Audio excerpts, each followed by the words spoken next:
Nous allons voir les différents problèmes que vous pouvez rencontrer sur le VarioStress monté sur un GS Cougar 18P.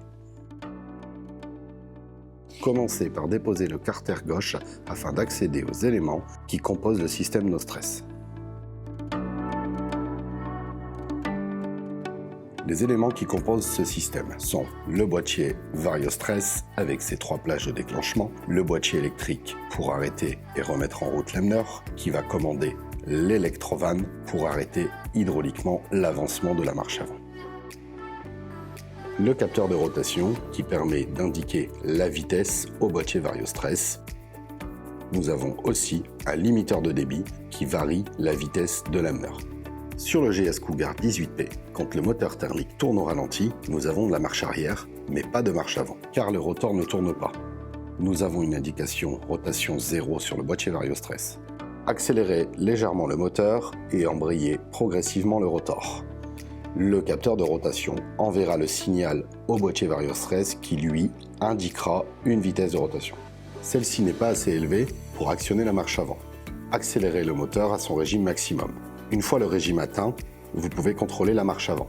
Si la vitesse reste nulle sur l'affichage du boîtier VarioStress et que votre rotor est embrayé, vérifiez l'entrefer du capteur de rotation, ainsi que l'allumage et l'extinction de la lumière orange. Celui-ci envoie l'information au boîtier VarioStress via un connecteur qui se trouve dans la boîte électrique. Ce connecteur est composé de 3 fils.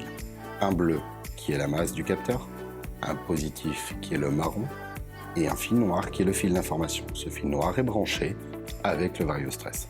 Le capteur de rotation envoie des impulsions. Plus 12 volts, lumière allumée, 0 volts, lumière éteinte. Si les valeurs électriques du capteur sont correctes et que le VarioStress indique toujours 0 rotation, alors le VarioStress n'est plus capable de gérer l'information.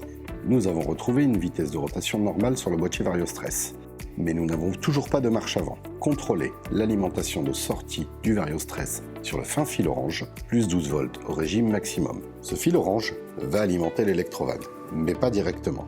Cette alimentation passe par les 4 coups de poing de la machine. Vérifiez l'alimentation de l'électrovan. Si vous n'avez pas de plus 12 volts, vérifiez les connecteurs qui se trouvent dans vos coups de poing. Une fois la panne réparée, veuillez vérifier le seuil de déclenchement du NoStress sur les 3 plages.